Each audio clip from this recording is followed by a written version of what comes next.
3 weeks before what should have been the happiest day of my life, my body did something I couldn't control. In front of 200 guests at my own rehearsal dinner, I had a panic attack so violent I thought I was dying. And then I walked out. Just walked out. No explanation. No warning. 24 hours later, I called off the entire wedding. Everyone wanted to know why. My fiancée, my family, my friends. The problem was simple. I had no idea. She was perfect. Our life together made sense. We looked good on paper. So why did my body revolt the moment I got close to actually committing? It took 6 months of brutal therapy to uncover the truth. And when I finally saw it, everything made sense. Every failed relationship. Every time I felt nothing when I should have felt everything. Every wall I built without realizing I was building it. It all traced back to one place, my childhood. Specifically, to two people who loved me but had no idea they were programming me for emotional destruction. How does an 8-year-old boy learning not to cry turn into a 28-year-old man who can't feel love? What happens when your father teaches you that vulnerability equals weakness and your mother teaches you that love equals control? And why do we keep choosing the same broken patterns in every relationship until something forces us to stop? Before I answer those questions, we need to go back. Back to the moment everything started.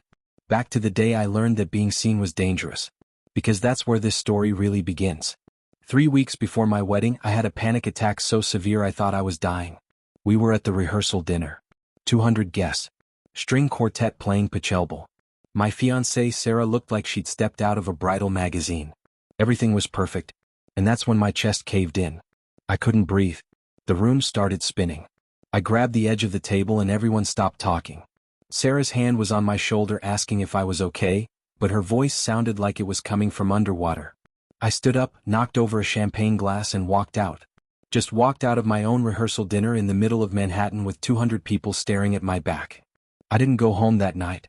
I walked for hours through the streets of New York, November cold biting through my suit jacket, until I ended up sitting on a bench in Central Park at 2 in the morning.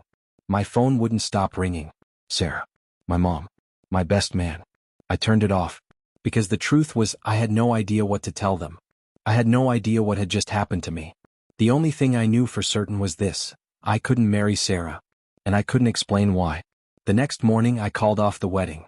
Just like that. 28 years old, successful career in finance, beautiful fiancé, picture-perfect life, gone. My mother screamed at me over the phone. My father didn't call at all, which somehow hurt more. Sarah came to my apartment and I couldn't even look at her. She kept asking why, and all I could say was I'm sorry. I'm so sorry. I don't know. She left crying. I stood in my empty apartment and felt nothing. That's what scared me most. Not the panic attack. Not the canceled wedding. The absolute emptiness where feelings should have been. If you've ever felt like you're living someone else's life, drop a comment below. Because that's exactly where I was. And I had no idea that feeling had been programmed into me 20 years earlier. My best man Marcus showed up 3 days later. He didn't knock, just used the spare key I'd given him years ago. I was still in the same clothes, hadn't showered, surrounded by empty takeout containers. He looked at me like I was a stranger. You need help, he said. Not a question. A statement. He handed me a business card. Dr. Elizabeth Chen, licensed therapist. I've been seeing her for a year, Marcus said. She saved my marriage. Make the appointment. I threw the card on the counter. I don't need therapy. I just need time to think. Marcus didn't argue. He just looked at me with something like pity and said, "You've been thinking your whole life, man. Look where it got you." Then he left. I stared at that card for 2 weeks. My phone kept ringing. People wanting explanations. Venues wanting deposits. My life was imploding in real time and I was frozen. Finally, at 3 in the morning on a Tuesday, I called the number. Left a voicemail. I don't know what I'm doing, but I think I need help. Dr. Chen called back that same morning. Her voice was calm, no judgment. Can you come in today at 4? I almost said no. Almost hung up. But something in me was so tired of running. Yeah, I said. I'll be there.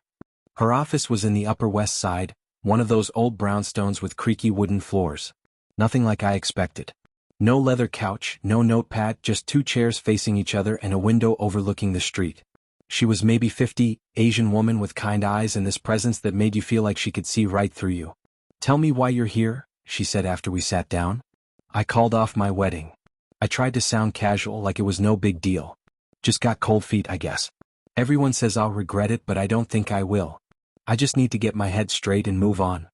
She nodded slowly. Didn't write anything down. Just watched me. The silence stretched out and I started filling it, talking faster. Sarah's great, really. Beautiful, smart, comes from a good family. We make sense on paper. It's just, I don't know, maybe I'm not ready for marriage. Maybe I need more time. It's not her, it's me, you know? More silence. I shifted in my chair. So yeah. I think I just need a few sessions to reset and then I'll be good. Dr. Chen leaned forward slightly. Can I ask you something? Sure. When was the last time you felt safe being vulnerable with another person? The question hit me like a punch to the stomach. I opened my mouth, closed it, opened it again. Nothing came out. My mind went completely blank. I couldn't think of a single moment. Not one. I don't understand the question, I finally said. Vulnerable, she repeated. When did you last let someone see you struggling, scared, uncertain, and felt safe doing so? I laughed. It came out harsh, defensive. I'm a grown man. I don't need to be vulnerable. I need to be strong. That's what people rely on me for. She didn't smile. Just kept looking at me with those knowing eyes. Who taught you that? Taught me what? That vulnerability and strength are opposites. I stood up. I actually stood up from the chair. This isn't helpful. I came here for practical advice, not philosophical questions. I grabbed my coat. Thanks for your time. The session isn't over, she said calmly. But you can leave if you want. The door's open. I stood there with my coat in my hands like an idiot. Part of me wanted to storm out. Prove her wrong. Prove I didn't need this. But another part of me, a quieter part, was terrified she was right. I sat back down. I don't know how to answer your question, I said quietly. That's okay, Dr. Chin said. But I want you to think about it. Before our next session. When was the last time you felt safe being vulnerable? I left that office angry. Walked 20 blocks back to my apartment fuming. Who did she think she was? Asking me questions like that. Making me feel like I was broken. I wasn't broken. I was fine. I just made a mistake getting engaged too quickly. That's all. But that night, lying in bed staring at the ceiling, her question wouldn't leave me alone. When was the last time I felt safe being vulnerable? I kept thinking back through my life. Relationship after relationship. Friendship after friendship. Work colleagues. Family. Nothing. Not a single moment where I truly let my guard down. And then, like a dam breaking, I remembered something I'd spent 20 years trying to forget. I was 8 years old. 3rd grade. I came home from school crying because some kids had bullied me on the playground. Pushed me down, called me names, laughed when I scraped my knee. I ran inside looking for my mom, tears streaming down my face, wanting comfort. Wanting someone to tell me it was okay to hurt. My dad was home early that day. Rare. He worked in corporate law, always at the office, always traveling. But that day he was there. He saw me crying and his face changed. Hardened. Stop that, he said. Not gently. A command. Men don't cry. You think those boys respect weakness? You think crying solves anything? I tried to stop but couldn't. The tears kept coming. He grabbed my shoulders, not rough but firm. Listen to me. The world is not kind to weak men. You want to survive? You learn to be strong. You learn to control yourself. Crying is for children. You're not a child anymore. My mom appeared in the doorway. I looked at her, desperate, waiting for her to intervene. To tell him I was only 8. To hug me and say it was okay. Instead she nodded. Your father's right, sweetheart. You need to be tougher. Come on, let's clean up that knee and you'll feel better. I swallowed the tears. Forced them down. Felt them solidify somewhere in my chest. And from that day forward, I never cried in front of my parents again. Not when my grandfather died. Not when I broke my arm. Not when my first girlfriend broke my heart. Nothing. I learned the lesson perfectly. Vulnerability equals weakness. Weakness equals rejection. Therefore, never be vulnerable. Lying there in my apartment in 1998, 20 years later, I felt something crack open inside me. That 8-year-old boy was still there. Still holding back tears. Still terrified of being seen as weak. And I'd built my entire life around protecting him. The memories kept coming after that. Flooding back like they'd been waiting behind a wall for decades. I couldn't sleep. I'd lie awake and watch my childhood replay in fragments. My dad at the dinner table, silent, reading the newspaper while my mom asked about my day. When I tried to talk to him about school or friends or anything, he'd nod without looking up. That's nice, son. Very good. Generic responses. Never engaged. Never curious. I learned that my thoughts and feelings weren't interesting enough to warrant attention. My mom was the opposite. Overwhelming. Every morning she'd check my homework twice, lay out my clothes, make my lunch with specific instructions on when to eat what, call the school if I got anything less than an A. She meant well. I know she meant well. But her love felt like suffocation. Like she was trying to control every variable to keep me safe, to make me perfect, to prove she was a good mother. I remember being 13 and wanting to try out for the basketball team. I was excited. Nervous but excited. I told my mom at breakfast and she immediately launched into concerns. What if I got injured? What if it interfered with my studies? What if I wasn't good enough and got cut? Before I even finished my cereal, she talked me out of it. For my own good. To protect me from disappointment. My dad just kept reading his paper. Didn't even look up. So I didn't try out. I stayed home. Did my homework. Got perfect grades. Became the son they wanted. Quiet. Obedient. Successful. Emotionally invisible. By high school I'd perfected the mask. I was the guy everyone relied on. The responsible one. The one who had his life together. Student council. Honor society. Acceptance to Columbia. My parents were proud. Everyone was proud. And I felt nothing. Just this constant hum of anxiety that if I ever stopped performing, if I ever showed a crack, everything would fall apart. Share this if you recognize this pattern in yourself. Because I promise you're not alone. My first serious girlfriend was junior year of college. Amanda. She was intense, emotional, always wanted to talk about feelings. I found it exhausting. She'd ask me how I felt about things and I'd give her logical answers. She'd get frustrated. That's not a feeling, she'd say. That's a thought. How do you feel? I didn't know the difference. Genuinely didn't know. Feelings and thoughts were the same thing in my head. Both were things to be managed, controlled, solved. She broke up with me after 8 months. Said dating me was like dating a robot. I remember being confused. I'd done everything right. I was attentive, reliable, thoughtful. What more did she want? After Amanda came Jessica. Then Rachel. Then Monica. Each relationship following the same pattern. I'd meet someone, be charming and put together during the chase, then slowly retreat into myself once things got serious. I'd show up physically but check out emotionally. They'd complain I was distant. I'd try harder to do the right things. Buy flowers. Plan dates. Fix their problems. But never let them in.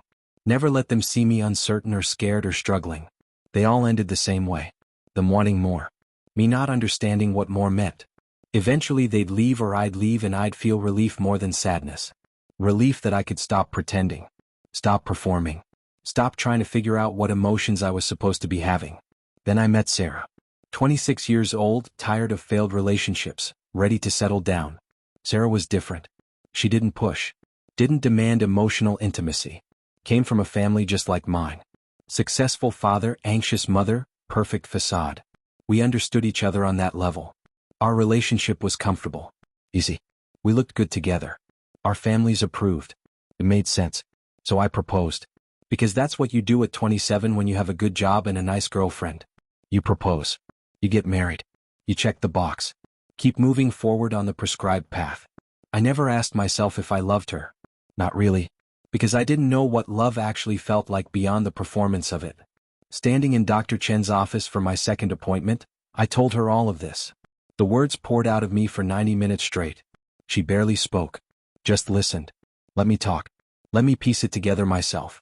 When I finally stopped, exhausted, she asked simply, "What do you think intimacy means?" I thought about it. Really thought about it. Being close to someone? What does closeness mean? Spending time together. Sharing experiences. Building a life. She shook her head gently. Those are activities. Intimacy isn't what you do. It's what you reveal. It's letting someone see the parts of you that you're afraid to show. The uncertainty. The fear. The needs. The wounds. Real intimacy is mutual vulnerability. It's being seen and seeing someone else at the same time. Something about the way she said it made my throat tight. I don't know how to do that. I know, she said. Because no one taught you. Your father taught you to hide. Your mother taught you that your authentic self wasn't safe. You learned that love is conditional on performance. That acceptance requires perfection. So you've spent your whole life performing and wondering why you feel so alone. I left that session and walked to Central Park. Sat on the same bench where I'd sat the night of the rehearsal dinner. It was December now. Cold. The trees were bare. I watched people walking by. Couples holding hands. Parents with kids. Everyone looked like they had it figured out. Like they knew some secret I'd missed. And then it hit me. The pattern. The devastating, obvious pattern I'd been blind to my entire life. Every woman I'd ever dated was emotionally intense because I was looking for someone to feel for me. To have the emotions I couldn't access. I chose women who wouldn't challenge my walls because deep down I was terrified of being seen. I built relationships on logistics and compatibility because actual intimacy felt like standing naked in front of a firing squad. Sarah wasn't the problem. The wedding wasn't the problem. I was the problem.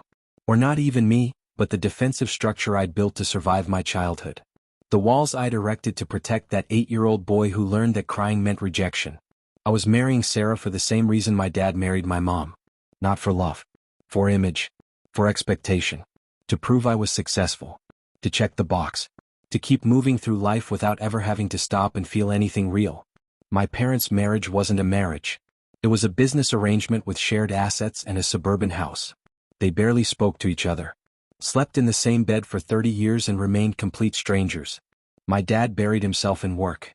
My mom buried herself in anxiety and control. They called it commitment. They called it duty. They never called it love because love was too messy, too vulnerable, too real. And I was about to repeat it. Exactly. Note for note. The panic attack wasn't fear of commitment. It was my subconscious screaming that I was about to lock myself into a lifetime of emotional death. That I was choosing safety over truth. Performance over presence. And some part of me, buried deep, refused to let that happen. I sat on that bench as the sun set over Manhattan and cried for the first time in 20 years. Not quiet tears. Sobbing. Body-shaking sobs that I couldn't control and didn't want to. People walked by and stared and I didn't care. Let them see. Let them judge. I was done performing. When I finally stopped, I felt lighter. Emptied out. Raw. And underneath the rawness was something I hadn't felt since I was a child. Something that felt almost like hope. I called Dr. Chin from that bench. I need to see you tomorrow, I said. I think I'm ready to actually do the work. I'll make time, she said. And I could hear her smiling. The next few months were the hardest of my life. Therapy twice a week. Homework assignments that felt like torture. Dr. Chin made me keep a feelings journal. Every day I had to write down 3 emotions I experienced and why. The first week my entries were pathetic. Frustrated because Subway was late. Tired because didn't sleep well. Fine because nothing bad happened. Fine isn't a feeling, Dr. Chin said. Try again. She taught me the difference between thoughts and feelings. Thoughts are in your head. Feelings are in your body. Where do you feel frustration? She'd ask. Chest? Stomach? Throat? I'd never paid attention before. Emotions were just noise to be suppressed. She taught me to sit with them instead. To name them. To let them exist without trying to fix them or rationalize them away. It was excruciating. I'd sit in her office and she'd ask how something made me feel and I'd want to scream because I didn't know. I'd lived my entire life in my head, analyzing and strategizing, and now she wanted me to drop into my body and feel things? It felt like learning a foreign language at 28. But slowly, gradually, things started shifting. I started noticing patterns. How I'd get anxious before calling my mom because I knew she'd ask about my life in a way that felt invasive. How I'd feel relief when dates got canceled because it meant I didn't have to perform. How I'd feel genuine joy when Marcus called just to talk about nothing, because our friendship didn't require me to be perfect. Dr. Chin introduced me to the concept of attachment styles. Explained how children who grow up with emotionally unavailable fathers and anxiously controlling mothers often develop avoidant attachment. We learned that closeness is dangerous. That needing others makes you weak. So we become self-sufficient to the point of isolation. We choose partners who won't push for real intimacy because intimacy feels like annihilation. You're not broken, she told me one session. You adapted brilliantly to an impossible situation. You became exactly what you needed to become to survive your childhood. But those adaptations are suffocating you now. You're not that 8-year-old boy anymore. You don't need those walls. You never needed them. But you needed to believe you did. That session broke something open in me. I went home and looked at photos of myself as a kid. Birthday parties where I was smiling but my eyes looked wary. Family vacations where I stood slightly apart from my parents. School pictures where I looked tense even when I was supposed to look happy. That kid was trying so hard. Trying to be good enough. Trying to earn love that should have been unconditional. I grieved for him. For the childhood he didn't get to have. For the emotional education he missed. For the father who never saw him and the mother whose love felt like a cage. And then, for the first time, I felt compassion for my parents. They were doing the best they could with what they had. My dad probably learned from his father that men don't show emotion. My mom probably grew up feeling unsafe and tried to control everything to create safety for her son. They weren't villains. They were wounded people raising a child while carrying their own unhealed wounds. Understanding that didn't erase the damage. But it did something else. It freed me from the story that I was unlovable. That there was something fundamentally wrong with me that made my dad emotionally absent and my mom anxiously controlling. Their limitations weren't about me. They were about them. I was just a kid trying to make sense of an emotional environment that didn't make sense. Comment below if this is hitting home for you. Because if it is, I want you to know, it's not your fault. What happened to you wasn't your fault. But healing it is your responsibility. 4 months after calling off the wedding, I met Sarah for coffee. First time I'd seen her since that awful day in my apartment. She looked good. Healthy. Maybe even relieved. We sat in a cafe in Soho and there was this moment of heavy silence. "I'm sorry," I said. "Not for calling off the wedding. I think that was the right thing. But for how I did it. For not being honest with you or myself for years. For wasting your time." She stirred her coffee, not looking at me. "Were you ever actually in love with me?" The old me would have lied. Would have tried to protect her feelings or my image. But I'd learned something in therapy. Honesty is the only real kindness. "I don't think I was," I said. "I don't think I knew how to be. I love the idea of you. The life we could build. But I never let you see me. And I never really saw you either. We were both playing roles." She nodded slowly. Tears in her eyes but not crying. "I knew," she said quietly. "I think I always knew. But I thought if we just got married, if we just moved forward, eventually you'd open up. Eventually it would feel real." She looked at me. "My dad was like yours. Absent even when he was there. I thought I could fix it by choosing someone emotionally unavailable and making them love me. Like if I could get you to open up, it would prove I was worthy of my dad's attention." The honesty gutted me. We were both so broken, trying to heal childhood wounds through each other, and it was never going to work. You can't fix the past by recreating it. You can only heal it by facing it directly. "I hope you find what you're looking for," Sarah said as we stood to leave. "I hope you learn how to let someone in. Because under all those walls, I think you're a good person. You just have to believe it."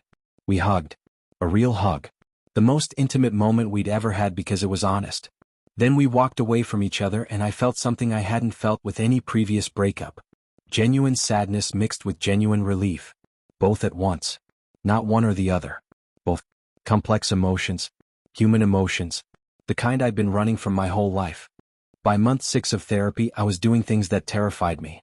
Dr. Chin challenged me to be vulnerable in low-stakes ways. Tell the barista you're having a rough day. Call Marcus and admit you're struggling. Thank someone genuinely without deflecting. It felt like learning to walk. Every interaction was conscious effort. But gradually it got easier. I started having real conversations instead of surface-level exchanges. I started noticing how much richer life felt when I let people in. Not all the way. Not irresponsibly. But enough to be human instead of a walking resume. I also started confronting my parents. Not aggressively. But honestly. I called my dad and said, "I need to talk to you about my childhood." Long silence. "Okay," he said. We met for lunch. I told him how his emotional absence had shaped me. How I'd spent my life chasing his approval through achievement and never feeling like it was enough. How I'd learned that feelings were weakness because he never showed his own. He sat there, stiff, uncomfortable. For a long time he didn't say anything. Then quietly, "My father was worse. I thought I was doing better by providing financially. By not hitting you like he hit me. I didn't know I was supposed to. I didn't know what else to do." It wasn't an apology. But it was honesty. The most honest he'd ever been with me. We didn't fix everything that day. Decades of patterns don't dissolve in one lunch. But we started something. A door cracked open. Maybe someday we'd walk through it together. My mom was harder. She got defensive. "I did everything for you. Everything. How dare you say I was suffocating?" But I didn't back down this time. "I know you love me. But your anxiety became my anxiety. Your fear became my fear. You taught me the world was dangerous and I needed to be perfect to survive it. I'm trying to unlearn that now." She cried. Told me I was ungrateful. But a week later she called and said, "Maybe I should talk to someone too. Maybe you're not the only one who needed help." That was her version of an apology. I took it. The work continued. Month after month. Peeling back layers. Learning to identify what I actually wanted versus what I thought I should want. Learning to sit with discomfort instead of solving it. Learning that being seen doesn't kill you. It actually makes you feel alive for the first time. I started dating differently. Instead of looking for someone who fit the profile, I looked for someone I could be honest with. I went on dates and told the truth. I'm working through some stuff. I'm learning how to be emotionally available. I'm not perfect at it. Some women ran. That was okay. They weren't my people. Then I met Elena. We matched on one of those early online dating sites. Coffee shop in Greenwich Village. She was a social worker, which should have terrified the old me. Someone trained to see through bullshit? No thanks. But new me was curious. We talked for 3 hours. At one point she asked what I was looking for, and instead of giving a rehearsed answer, I told her the truth. I'm looking for someone I can be honest with. Someone who won't punish me for being human. I've spent my life pretending to be perfect and I'm tired. I want something real even if it's messy. She smiled. That's the sanest thing I've ever heard on a first date. We've been seeing each other for 2 months now. It's different. Slower. We talk about real things. I tell her when I'm anxious or uncertain and she doesn't run. She shares her own struggles and I don't try to fix them. We're learning each other. Actually learning each other, not performing for each other. Last week she asked if I was okay and I said, not really. I'm having a hard day. Just like that. No explanation, no apology. She said, want to talk about it or just want company? I said company. We sat on my couch and watched a movie and I felt her hand in mine and thought, this is intimacy. This simple, quiet, honest moment. This is what I've been terrified of my entire life. And it's not terrifying at all. It's the safest I've ever felt. I don't know if Elena is forever. Maybe she is, maybe she isn't. But that's not the point. The point is I'm finally showing up as myself. The messy, uncertain, still learning version. And she's seeing me. Really seeing me. And I'm not dying from it. I'm not being rejected. I'm being accepted. Maybe even loved. Not for what I do or what I achieve. Just for being human. If you've made it this far, I need you to do something. Drop a comment and tell me one pattern from your childhood that's still running your adult life. Just one. Name it. Bring it into the light. Because I promise you, awareness is the first step toward freedom. Here's what I've learned this year. Your childhood doesn't have to be your destiny. The patterns that were programmed into you aren't who you are. They're defense mechanisms. Survival strategies. And they worked when you were a kid. They kept you safe. But they're suffocating you now. You can't change the past. You can't go back and give your younger self the parents they deserved or the childhood they needed. But you can give your present self something better. You can learn to recognize when you're operating from fear instead of choice. When you're performing instead of being present. When you're repeating patterns instead of creating new ones. It's not easy. Some days I still default to the old programming. I still catch myself building walls when someone gets too close. I still feel that instinct to perform perfection instead of admitting I'm struggling. But now I notice it. I can see it happening.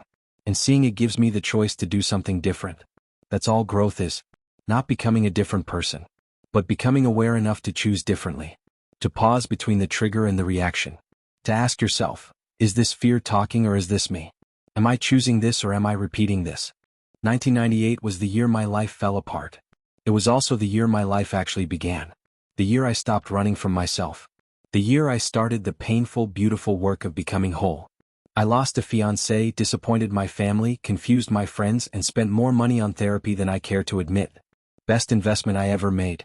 Because now when I look in the mirror, I recognize the person looking back. It's not the perfect mask I wore for 28 years. It's not the good son or the reliable friend or the successful professional. It's just me. Flawed, uncertain, still learning, but real. Finally real. Your childhood shaped you.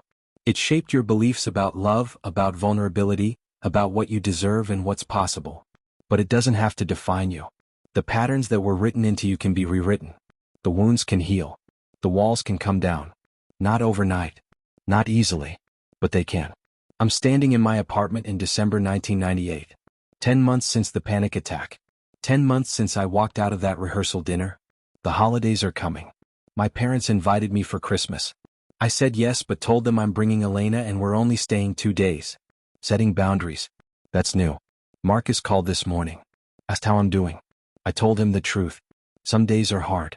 Some days I feel like I'm starting over at zero. Some days I wonder if I'll ever fully figure this out.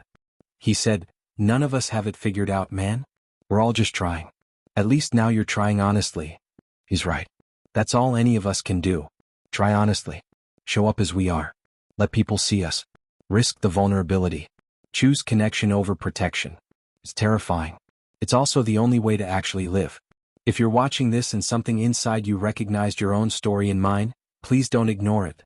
Don't wait until you're standing at an altar or in an office or in a relationship that feels like a cage before you start asking questions. Start now. Ask yourself, what did I learn about love as a child? What did I learn about vulnerability? What did I learn about my own worthiness? Then ask yourself, are those beliefs actually true? Or are they just survival mechanisms I've outgrown? The answer might change your life. It changed mine. Before you go, do me a favor. Hit that subscribe button if this resonated with you.